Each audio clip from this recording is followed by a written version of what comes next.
Hey, Greg, thanks so much for joining me today. Hi, Taylor. Good to be here.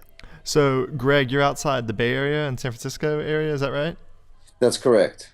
I'm right near San Francisco, California, and we got a ton of designers here. And if you spit really hard, then you probably hit three of them. Well, well, Greg, I wanted to talk to you today about your book, The Dollar Prototype. And when I saw the cover and I saw a hand around a sticky note pad, it just caught my attention. And it's like, sticky notes is not something you usually think of when you're dealing with, apps and things that are in a digital space. So, do you mind just kind of walking me through, like, how did you come up with the idea for the concept and kind of what is the Dollar Prototype?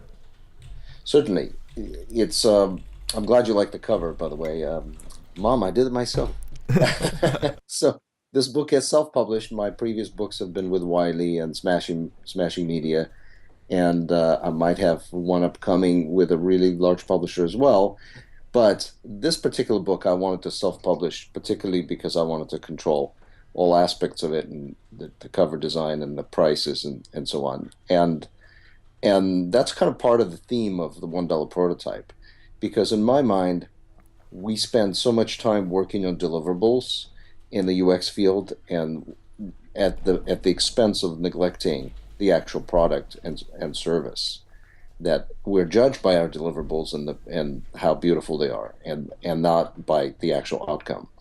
And what I wanted to do with the $1 prototype is really put forth this idea that we came up with in our multiple workshops that we do with Design Caffeine, both public and private, and several university courses that I've taught as part of my tenure there. And the idea was that you can prototype mobile interfaces very effectively using very inexpensive materials like sticky notes to convey a lot of the complexity of the digital interface, including copy, information architecture, calls to action, transitions, pretty much everything that you think of as part of the mobile interface. You can convey that in the sticky note. And we I first came up with this idea when I was pitching to when I was working on a project actually for a client of mine, and I usually drew things in my beautiful moleskin notebook, and I'm sure a lot of you still do that. And I used to feel very designery. And one time I left the notebook at home. And when I rushed out to the client, I discovered I don't have anything to draw on. And I literally think with my pen. So I grabbed the first thing available, pack of sticky notes, and I drew just the basics, the controls and the layout. Didn't draw a box around or anything. And lo and behold, the CEO of the company grabs the sticky note and starts tapping these virtual buttons on it and saying, "See, this is exactly what I'm talking about." And so the idea was born that you can approximate this pinnacle of human ingenuity, this space age wonderful device that cost $1,200 to $1 sticky note, pack of sticky notes, and active imagination. And the idea grew from that concept, and really we used it and honed it and refined it through many hours of workshops and many thousands of people that have used this methodology to improve designs of their mobile app or website and really take it to a next level. And so we've refined it to this methodology where you first build a storyboard, a vision storyboard as we call it, with little square sticky notes, and then you use the rectangular sticky notes to come up with the interface for your mobile device. And that's all really there's to it. And if you're building still wearables now, like something like Apple Watch or Android Wear, you can use some of the smaller sticky notes that they have the one and three quarter size for that purpose. But really, you should start mobile first, much like Luke Berbluski has suggested many years ago. And I guess it's an internet lifetime ago because they're like dog years. So anyway, the about 3 years ago, 21 internet years ago, Luke has said you should do mobile first, and I completely concur. And so that part of methodology, of design methodology with sticky notes, really became integral part of that concept of designing mobile first and creating very simple, very inexpensive prototypes. And that's what $1 prototype is all about. So for people who haven't seen the cover of the book, just you are physically holding the sticky note in your hand like you would a mobile device. Is that right? So you can see like the finger, the thumb movement, and just see how people physically interact with it. Is that how it works? That's exactly right. And because sticky notes are a physical object, we get away from a lot of the restrictions that we typically see in usability testing. In a typical usability test with mobile, the mobile prototype is loaded up on a mobile device, and right there you're kind of losing half the people because half the people got their iPhone, half the people got their Android, and so they pick it up and go, "Well, that's not my phone," and right away you kind of lost a bunch of people. And because of the way the cameras are typically set up in the that environment, it's fairly artificial. You have to hold the phone down, and you can't really use it as you normally would. So you don't see a lot of the ergonomic issues like having to stretch your thumb, for example, to reach the top buttons, and having various aspects of holding it with two hands or rotating it in landscape. So you automatically kind of lose out on tremendous variety of things available to you as a mobile designer, and tremendous variety of tools in the language that's really completely embedded into the device itself. For example, shaking it, or any of the other multi gesture or accelerometer type of gestures. Whereas with the sticky note, believe it or not, it's almost the opposite effect is true, because they would treat it like a physical object because it's separate. And since you're not using a camera in our testing, we literally go out there. We encourage you to go out there where people are actually using the device, or would be using your application and testing it with those very same potential customers. And bearing that, we talk about testing in like a coffee shop. So right there, you're going to see some very natural behaviors, what naturally people would do with your application. That's what they're going to be doing with that pack of sticky notes. So it's very much just like the cover shows, the cover of the book shows, you're you're very much taking advantage of the fact that it's a physical object, that it has the same exact dimensions as a typical iPhone or a typical Nexus device, and you use that to gain very high level of multisensory type of research information very quickly.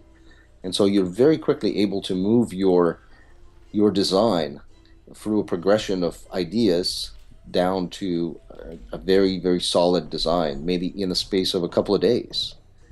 And because you're able to put it in front of so many people, get immediate feedback, and see all these considerations all at once in their natural habitat, if you will. So it's a really tremendous tool. So, is there a part in the design process when it's best to implement this, or can it kind of work in any stage? Absolutely, it can work at any stage. As a methodology, it's a complete methodology from beginning to the end. First, you build a storyboard that talks about the what you're building and for whom you're building it. It kind of incorporates the idea of a persona and a context that the person is in, and it allows you to test your assumptions about whether or not your product actually makes sense with the specific payoff slide at the end. We talk about that in the book, how to do all that. But the idea here is you figure out what you're trying to build, and then you move to the to the rectangular sticky notes from the square ones, and you start iterating and experimenting with ideas of how you're going to accomplish that. And there are multiple different hows. To give you a simple example, if your context is being in a car, you can immediately switch to using Siri, or you can switch to using big buttons, or really think about what you're trying to do with different layouts and so on. So tremendous variety of ideas suddenly spring forth because you're not limited in the amount of time that you need to spend per idea. In other words, you're not encouraged to fall in love with it. Instead, you're taking each idea and you're literally spending a few minutes on it, and you're off to the next one. And that's what we encourage you to do. Is really just you got an idea, sketch it, put it down, think of it in other five, six, and 10 different ways to do the same task, and keep sketching that. And then out of that comes out maybe your final idea that you would put in front of customers. And then once you do that, then you can very quickly iterate, make sure you're on the right track, and go from there. So as a methodology, $1 prototype is a complete methodology. But to answer your question, and to go back to that, that's a long story short, is is yes, you can use it at any point in time in your process. Any point in time you're stuck, you want to get opinions from the customers, you can put stuff in front of them. Even if you already have a product out, you can put the product in front of them right there on a mobile device and then say, well, here's how we think of restructuring that, and give them the sticky notes. And that's actually one of the very effective ways of using that, because you can very quickly see what's working and what's not working on your old, sort of your current iteration of your product, and also what can be done about it. Because the sticky notes, one of the things they do in testing is they encourage very honest, very wide ranging feedback from the customers, potential customers. Because of the crudeness of the prototype, the feedback you get is extremely detailed and very open, rather than say, well, I don't like that shade of orange, which is what you get. You completely disregard the whole color question, which, I mean, to me, that's a reason right there to use the methodologies. You're never going to hear that I don't like the sticky note that's too yellow. Right? We never heard this in the thousands of times that we've run this. And instead you get very specific feedback around, is this something that's going to work for me? How much would I pay for this? How likely am I to sign up, and how does this thing actually work and fit into my life, which is what we want. So, in another interview that you gave, I heard you talking about the concept of killing your darlings, and that's kind of, you've got these ideas you grow attached to, but it's kind of hard to let them go because you've spent so much time and investment. Do you find that by just putting the idea on a sticky note, you have less of an attachment versus spending time coding and completely developing it out? Absolutely. That's really the central aspect of the $1 prototype. As designers, we tend to fall in love with our stuff, and the more time we spend on a particular idea, the more attached we get. So what I encourage people to do is really examine that from the get-go, and reject that idea of falling in love with anything, really. Because anything we come up with, this is not art. We're not Picassos out here. We're not Van Goghs. What we're doing is creating a technical solution for a specific person in a specific time frame. So if that's really all we're bringing together. And the best way to do that is not to fall in love with a solution before you know that it works, but always to be open to iteration. And really, when when we iterate, we simply give voice to the fact that no idea is ever completed. No project is ever done. These things are just abandoned, really. So it's just kind of the reality of our business. And also the other idea is the technology is moving so fast. Just consider, for example, the case of Android. It went from being a second-rate OS, and then to Android 4, which finally had a nice set of guidelines that allowed people to build a nice set of interfaces around that. And then now it moved to material design. Basically, within a year and a half after releasing 4.0, the company completely pivoted and went into material design, which is a completely different design direction. So if I work with a lot of companies, including Intuit, in our practice, and for Intuit, we've done a lot of work with Android and iOS to help them get their stuff featured, basically to get the apps featured. And we got 6 of their apps featured in the App Store and Play Store. And to get the app featured, you really have to understand the guidelines really, really well for what the OS is doing, because the featured app is an expression of, if you will, of the zeitgeist, the spirit of the platform. And so to really do that, for example, we had to move the settings, help and log out, to overflow menu in Android 4, just to give you that small example. Now, that is what the Android 4 platform really called for. So you had to move the settings, help, and log out to overflow for every single app out there, just to even be be considered to be featured. Now, enter a year and a half later, enter material design. Now, all these things are moving back into the drawer, into the left sort of the global menu. And now you have these settings are there's no more really overflow menus. Overflow menu is no longer required to be on every page, and in fact is discouraged because it clutters up the prototype, it clutters up the interface, and so on. So the guidelines have completely changed for major platform. This is the kind of world we live in. So we can't fall in love with a solution and say, well, we really are in love with these things being in the overflow menu, and we are so committed. We're going to base our entire product strategy in having these things in the overflow menu. Well, guess what? A year later, the whole marketplace is changing. The whole thing changed completely 180 degrees, pointing in the other direction. So don't fall in love with it because it's not even an option any longer. You have to be able to be very agile, very quick, very lean, and very mean about your darlings. Really, you have to be able to kill your sacred cows on a regular basis. And this methodology helps you do that because it's about the right product for the right person at the right time. And that's a ruthless, mean way to run your UX business. And that's the only way that you can do this today and succeed. There's some great points you brought up, and I know, unfortunately, technology, well, fortunately and unfortunately, it's just going to continue at that speed and ramping up. With the sheet of paper, the time investment's not there versus, doing all the coding and all that. So this seems like a great approach to that.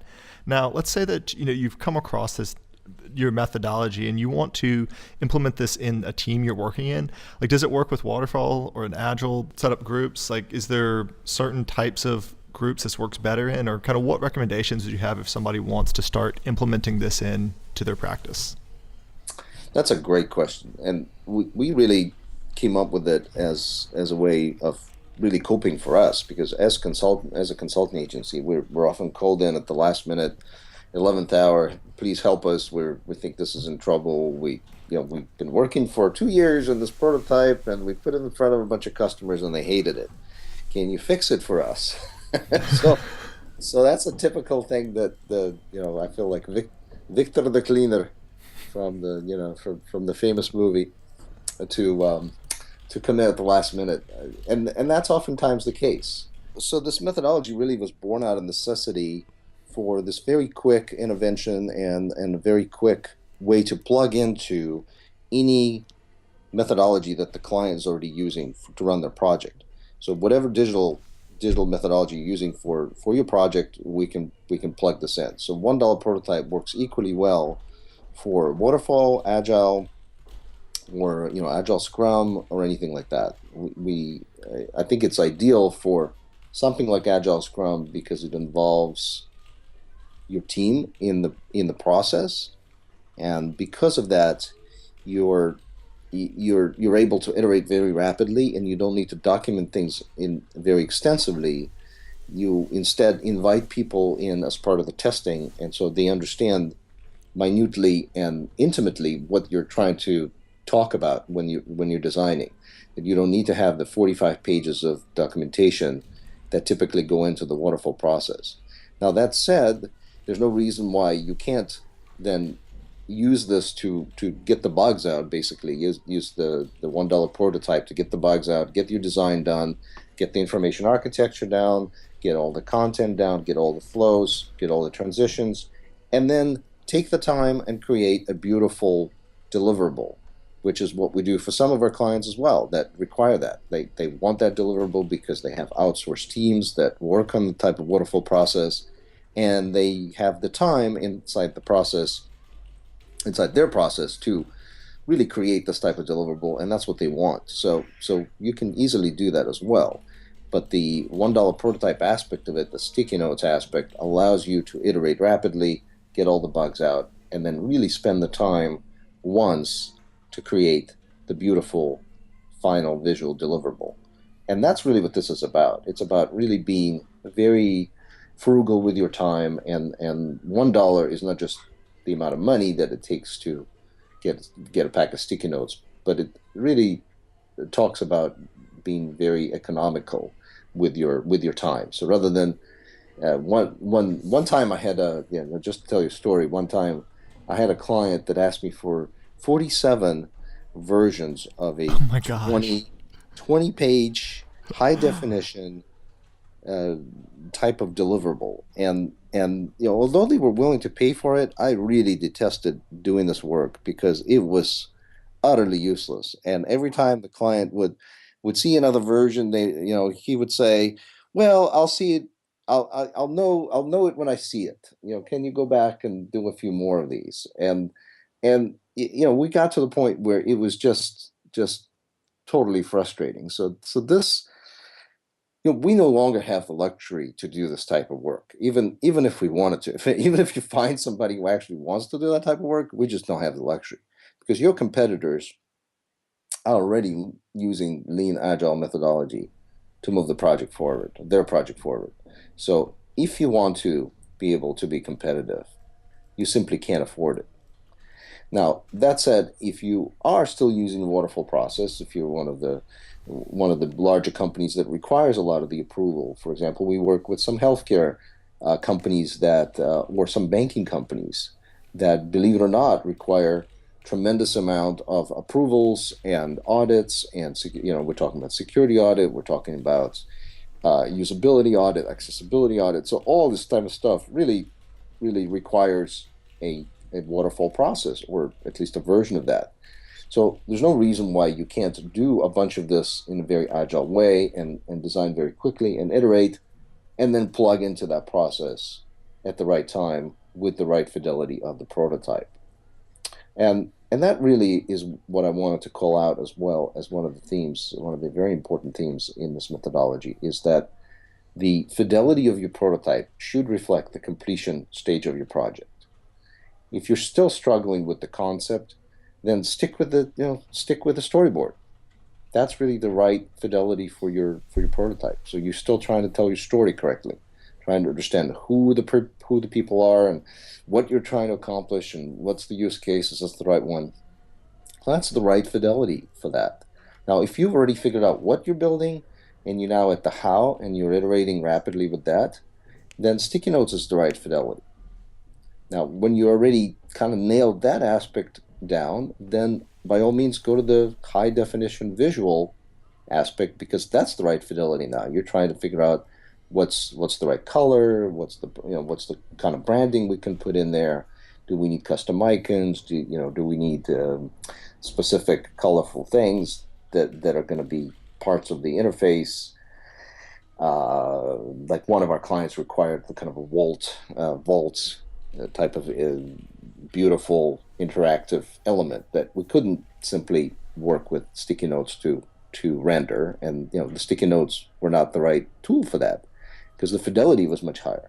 So first we figured out the flows using the stickies, and then we went to the higher fidelity to figure out that beautiful transition and created this volt idea. So just recognize the limitation of the methodology and the stage of your project and respond accordingly. You have definitely thoroughly explained this, and it seems like it makes so much sense to add it into your workflow and your process. Now, if someone wants to pick up the book for themselves, where can they find it? They can find it, thank you very much, and yes, they can find it on leanmobileux.com or on designcaffeine.com. Awesome. Well, we'll definitely put links to that in the post when we put it up. All right, Greg. Well, thank you so much for your time, and you have a great rest of your afternoon. You too. Great talking to you again. Thank you so much for joining me today. I hope you enjoyed the interview, and I look forward to having you join me for the next one. Don't forget that if you want to hear more interviews like this, head over to attaingroup.com.